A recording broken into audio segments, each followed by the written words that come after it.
Good morning, everyone. This is Sibbe Bladh. We came to this place to learn, to evolve.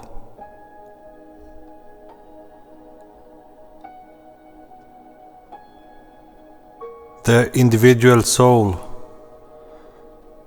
started its journey from the sediment, from the core of the earth. And in the sediment, which is at the sea bottom, the seabed, is an intermediate between life and death.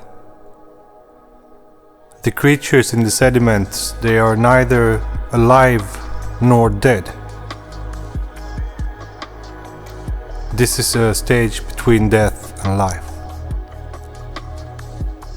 And then we take form as the one-cell creatures at the bottom, and we reincarnate through the life systems upwards to greater and greater creatures. And during this journey of the soul through different existences, the divine oversoul, the self, evolve and learn and gather all the experience and knowledge and instinct that it needs.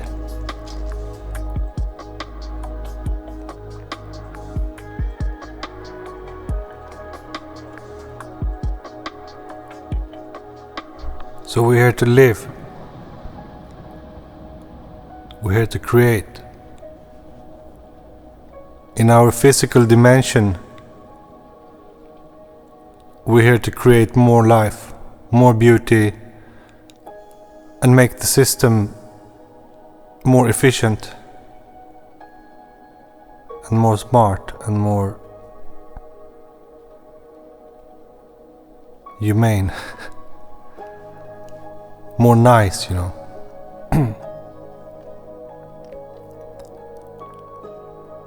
But in our spiritual aspect, we are here to learn how to die and how to face death.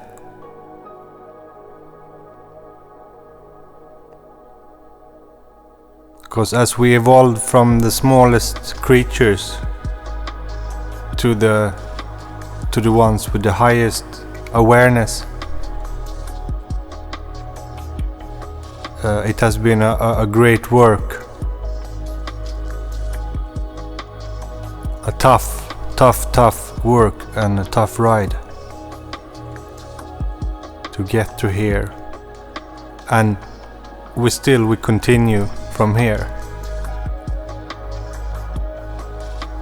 Infinite development, that is nature of divinity. So you will never reach a limit.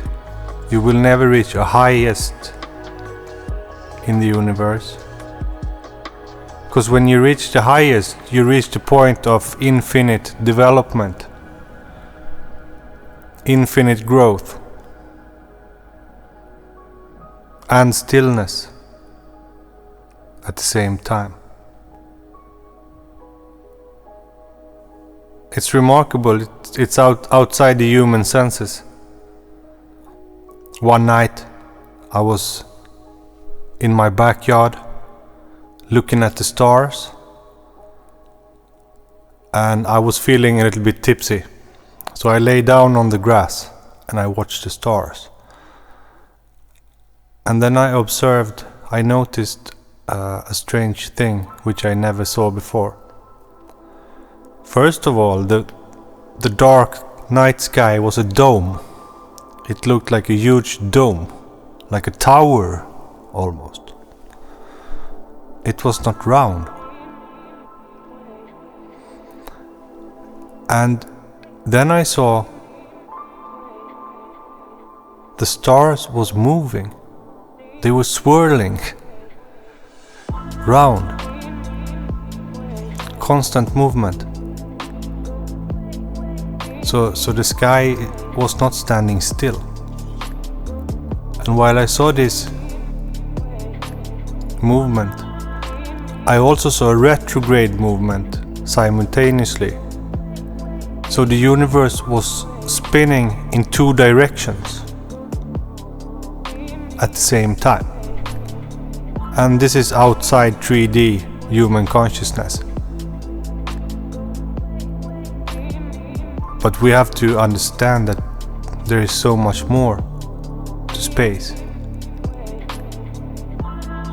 We understand reality from our view, 3D, 7 points on the electromagnetic sphere, 7 colors. We see the human world and nothing else. And from the colors in the rainbow,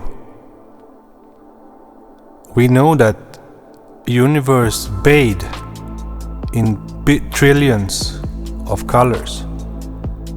But these colors cannot be seen with the human eye. But we have to know that we are a part of this magnificent, great universe. It's just that we pass through the childhood of souls on the planetary systems.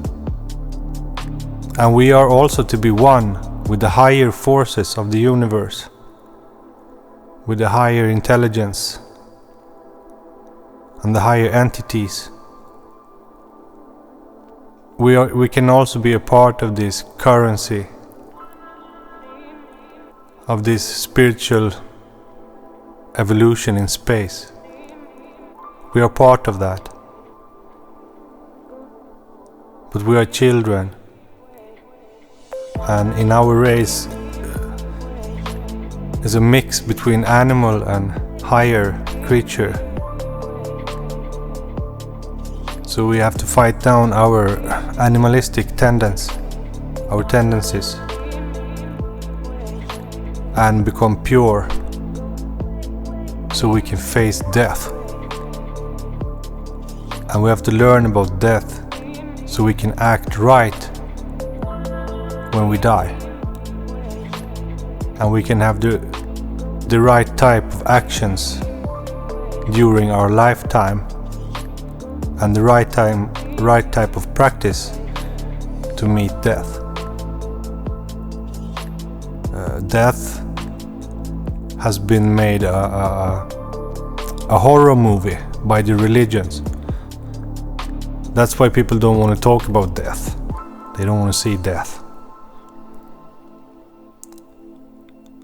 But for the enlightened human to die, that is the nirvana, that is the liberation from this millions of years cycle that the Atma, the individual soul, has passed through. And then to become something greater.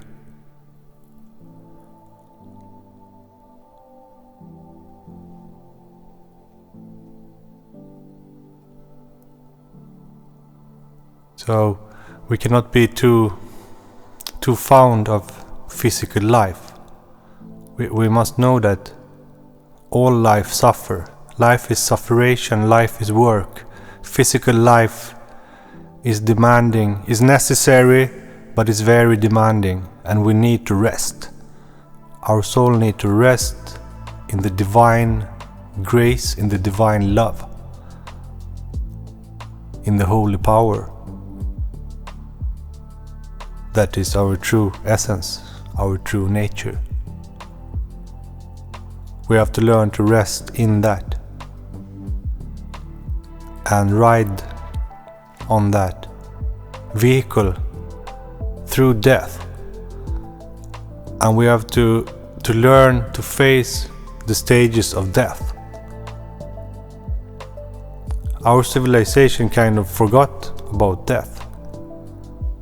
Here in Scandinavia, if we check the ancestors, they have a very advanced metaphysical culture with death and the graves and the spirits and the souls and the reincarnation. All this system is very advanced in Scandinavia. While our post-Christian civilization is basically completely confused about life and death. And death is just a big mystery that they are scared the shit out of them. But the ancestors, they knew death, so they fought bravely. They died bravely in the firm knowledge about what this is and what function this has and what the material world is. You see, it's the bigger illusion you have, the harder it's going to be to leave this place. Because like I said, the divine is total change, constant, complete changes of reality. And we don't like that, because we're here to search for immortality, endlessness. And that means stillness and consciousness and awareness forever. And possibly, most likely, that is where we're heading to. You know, we don't want to sell sky pie, but this system is heading somewhere. And somewhere along the line, I think you will get an eternal identity, your true identity that is immortal, and you don't need to die anymore. And then, of course, all different cultures have different explanations on this process. Some talk about angels, the gods, or the aliens. There's many interpretations basically describing the same thing, or similar things. We cannot exclude that different ethnic groups have different gods or different heavens. Knowing that we have like 10 million planets like Earth in this galaxy, life is endless, possibility is endless. What we should focus on is our righteousness, our doings in life, our karmic record, so we can meet infinity with straight records and with an open heart, full of love and faith. Yes, message for today. Be well, everyone. Until next time, cheers.